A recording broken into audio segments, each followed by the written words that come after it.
Bonjour à tous, nous sommes le samedi 13 septembre. Alors aujourd'hui, j'avais envie de discuter, pas très longtemps, je vous rassure, hein, sur un reportage que j'ai regardé sur la chaîne Ça commence aujourd'hui de France Télévisions, qui concernait les enfants intersexes, le combat de Joanie pour son fils. Donc alors, je vous avais partagé, tiré, je pense, de la même émission, en fait, sur des combats de parents comme cela. Euh, la vie, en tout cas un petit morceau, un reportage du quotidien d'Aïcha, la maman de Louise, qui a 15 ans et qui est autiste. Et un quotidien très très dur où sur les 2 heures, je ne sais pas si c'est par jour par contre, j'ai pas bien prêté l'oreille, qu'elle a d'aide de la part d'une professionnelle de santé, une éducatrice spécialisée qui prend donc le relais pendant 2 heures et qui aide Louise à travailler, entre guillemets, sur son évolution, parfois d'une manière un peu différente de celle de la maman, et puis surtout qui dégage un peu de temps. Voilà, cette maman qui est une mère courage et que j'admire et dont j'espère qu'elle réussira à faire progresser sa fille et également à elle avoir une vie un peu plus de femme et une vie privée, personnelle. J'ai pas l'impression qu'il y ait de papa, hein, malheureusement. Et vraiment une mère courage. On est presque dans le sacerdoce là, hein. Je sais pas, je pense pas que j'aurais tenu. Moi, Dieu m'a préservé de tout ça. J'ai eu des enfants, j'aime pas le terme normal, mais normaux entre guillemets. À éduquer. J'en ai encore une, là, le travail n'est pas fini, hein, il y en a encore pour 20 ans. Mais donc les 5, et voilà, les 4 ensemble, les grands, ça a été facile. Facile. Bon, c'est du boulot, mais j'étais jeune, c'est surtout là où, voilà, maintenant, une seule me suffit, hein. Mais par contre, voilà, il n'y a pas de problème spécifique, elle n'est pas autiste en tout cas, hein, du tout. Bref, et puis dans cette émission, alors je suis désolée par contre, mon téléphone, maintenant je vais vous faire des vidéos, là c'est un podcast, on est bien d'accord, mais même pour mes vidéos, je vais l'appeler David Hamilton, mon téléphone. Parce que il fait des vidéos avec un filtre un petit peu à la David Hamilton, un peu blanc, un petit peu comme ça, pas rigolo, en tout cas ça fait pas des images de qualité, mais c'est pas à l'ordre du jour que je change mon téléphone, puis ouais, je suis très conservatrice moi aussi, hein, donc ça va encore être tout un bins quand il faudra le changer, quand j'aurai le moyen de le changer. J'aime pas du tout ça. Voilà. Donc il y avait un autre reportage que j'ai failli vous partager, et puis j'ai dit ah non, je vais vous le faire en vidéo. C'est donc cette maman là qui son combat, le combat de Joanie pour son fils. Alors, il faut savoir que son fils est né, ça se passe en Belgique, petite fille à la naissance, avec pas du tout de micro-pénis, de choses comme ça qui auraient pu... parce que vous savez, chez les enfants intersexués, il y a quand même des choses. Je vous conseille d'aller voir Alexandra Brazzaville, qui, elle, est une véritable personne, je crois qu'elle est de 1965, donc intersexuée. C'est pas du tout un vrai sexe de garçon, d'homme, de garçon au départ, de petit garçon bien sûr, avant la puberté, et un vrai sexe de femme. Il y a ni des vrais seins ni rien. Il faut une fois qu'on a décidé du genre qu'on voulait adopter, pour Alexandra, bah, elle a choisi le genre féminin. Il y a pas mal de boulot à faire, hein. Elle, par exemple, Alexandra raconte qu'elle avait des seins de femme, oui, mais bizarrement fait, il partait sur les côtés, et bon, c'était pas génial. Et puis, bah, pour ce qui concerne, attention, oreilles chastes, éloignez-vous, tout ce qui est vagin, etc., c'est un vagin avec des adhérences. C'est pas un vagin fonctionnel, on va dire. Et puis, si vous voulez être du genre masculin, alors soit vous faites un truc, je sais pas comment ça se passe, faire rallonger ce micro-pénis, qui est vraiment quelque chose qui existe, hein, des pénis si petits qu'on pourrait penser que ce sont des clitoris très gros. Voilà.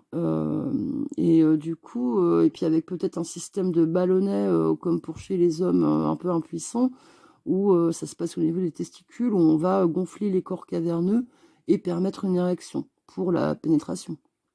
Donc voilà. Là, non, elle a une petite fille, et puis cette petite fille, finalement, il y a 1 an ou 2, aurait, hein, tout ça est à mettre au conditionnel à mon sens, émis le souhait d'être un garçon. Donc voilà, on lui coupe les cheveux, on l'habille en garçon, Alors son combat, c'est pour, et c'est là où ça m'agace et où j'ai envie de vous le partager et éventuellement d'avoir des retours dans les commentaires de ce que vous en pensez. C'est-à-dire, son combat, là, par exemple, son petit garçon, entre guillemets, voilà, voudrait faire du basket. Il a 7 ans, je précise. Enfin, elle a 7 ans et il a elle, 7 ans et le problème, son problème, c'est que, cet enfant va être obligé de s'entraîner dans une équipe de filles puisque, au niveau du livret de famille, en Belgique en tout cas et en France aussi, hein, il me semble encore heureux que c'est, le sexe est toujours, attribué à la naissance, fille ou garçon. Voilà et donc elle, ce qu'elle voudrait, c'est faire complètement supprimer cette case-là, enfin ces cases-là.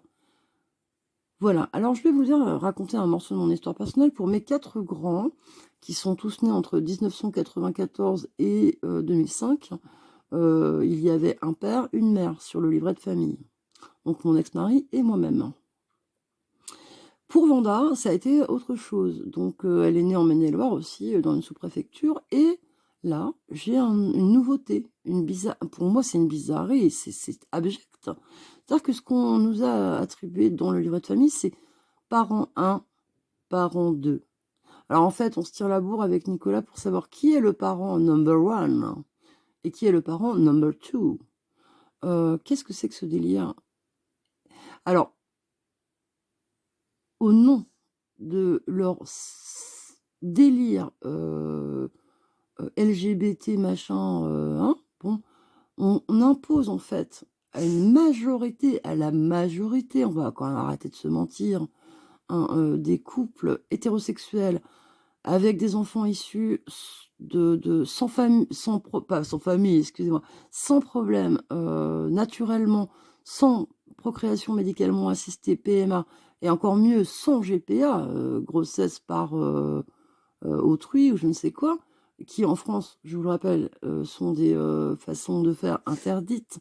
Donc tous ces gens-là, en général, sont des gays qui vont, des homosexuels garçons, qui vont s'acheter, hein, il n'y a pas d'autre mot, des enfants aux États-Unis, au Canada, je crois que la Suède également, on peut. Ouais, il y a plein de pays comme ça, et puis bon, on parle pas des pays de l'Est où là, oh là, hein. Voilà, donc moi, voir des mecs aller acheter des enfants où ils louent des ventres de femmes, parce que moi, pour avoir été enceinte, enfin, en tout cas, porter des enfants à terme 5 fois dans ma vie, parce qu'après, il y a eu, vous savez, nous les femmes, vous comprendrez bien, pour les femmes qui m'écoutent, nous avons beaucoup d'accidents de parcours. On a des fausses couches, il peut y avoir des avortements, il y a tout ça.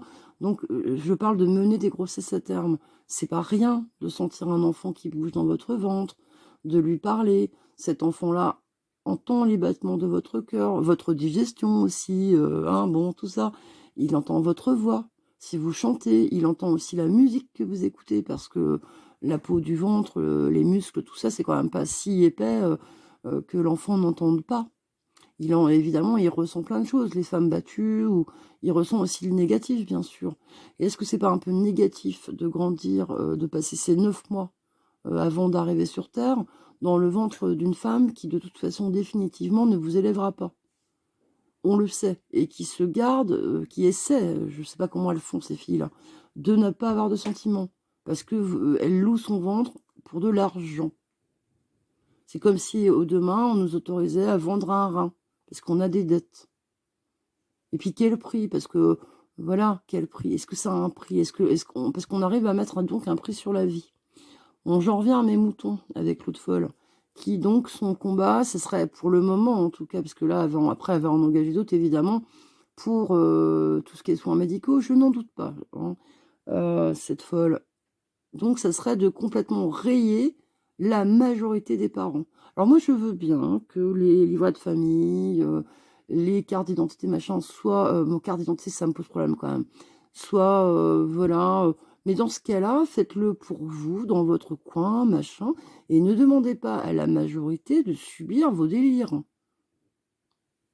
Voilà, si vous vous sentez chaise, table, grillon, homme, femme, machin, c'est votre problème, mais ne l'imposez pas à la majorité des gens qui ne se sentent apparemment, de ce que j'en sais, pas du tout dans votre truc, quoi.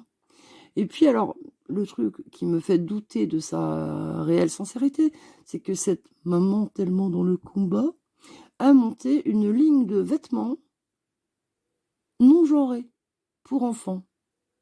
Avec là, dans le reportage, je vous laisserai voir, je ne veux même pas vous... Oh, si je vous mets le lien, pour ceux qui auront envie de se faire du mal pendant 14 minutes 32. Donc avec son premier défilé, c'était tellement émouvant, et avec des gosses de l'âge de ma fille, donc 10 ans bientôt, qui sont super épatés de voir. Alors je vous rassure, hein, rien d'extraordinaire, hein, c'est des vêtements, j'en sais rien, bleus avec des bandes violettes, enfin j'invente, hein, mais on est sur du sweat à capuche, on est sur du jean. Donc elle crée son business vraiment autour de cet enfant. Cet enfant d'ailleurs qui a du mal à parler, c'est un enfant de 7 ans. Donc ne vous attendez pas à un discours d'enfant surdoué qui revendiquerait des choses exceptionnelles, parce qu'il peut y avoir hein, des gosses à 7 ans qui vraiment ont des certitudes. Mais là, on est sur un petit enfant de 7 ans qui articule plus ou moins bien et qui a le cerveau d'un enfant de 7 ans. Donc, écoutez, je vous mettrai le lien, puis à vous de vous faire votre idée. Hein, voilà. Mais en tout cas, moi, je commence à en avoir ras-le-bol de minorités qui voudraient nous imposer à nous, majoritairement, nous sommes des couples hétéros qui faisons, alors là, à mon époque, en tout cas, hein, moi, j'étais quand même un modèle spécial, parce qu'à 42 ans, je tombais enceinte sur un sourire encore. C'est ce qui m'est arrivé pour Vanda. Je plaisante à peine. Hein.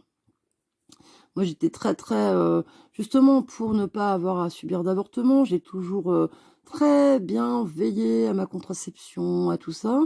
Voilà, parce que je savais que j'étais très fertile. Si j'arrêtais je prenais la pilule. Bon. Si j'arrêtais la pilule, je tombais enceinte. Donc, voilà. Et donc, Vanda est arrivée très, très vite. Voilà. À 42 ans, elle est arrivée au bout de 5 mois et demi sans protection, sans contraception. Voilà, donc j'enjoins d'ailleurs tout le monde à pratiquer ça. D'une manière ou d'une autre, la contraception vous sauvera. Que ce soit moralement, parce qu'un avortement, c'est quand même jamais bon. Hein. Voilà, et puis ça peut vous rendre aussi stérile. Il faut pas rêver, les filles. Hein. Il y a un moment donné, si vous faites un avortement très tardif, à l'étranger, par exemple. Hein, moi, j'ai eu une amie qui, quand j'étais jeune, malheureusement, ses parents l'ont emmenée. La pauvre, elle avait à peine... Elle allait avoir 18 ans. Et ses parents l'ont emmenée en Hollande. Ils l'ont fait avorter à 4 mois et demi. Je vous laisse imaginer à 4 mois et demi. Et après, avec toujours le même copain qui est devenu son mari, ils n'ont pas pu avoir d'enfants. Et je vous parle pas du cauchemar psychiatrique, psychologique, où elle me racontait faire des rêves, que son enfant grandissait, mais dans une consigne de gare. Donc elle ouvrait dans ses rêves, les années passant, la consigne et l'enfant grandissait à l'intérieur. C'est pas beau. Donc je vous encourage, les copines et les garçons aussi, à trouver des moyens de contraception. Il y en a plein maintenant, pour les hommes et les femmes. Donc ça évite ce genre de passage très compliqué et douloureux. Bon, je vous embrasse tous et dites-moi ce que vous en pensez, ça me ferait plaisir.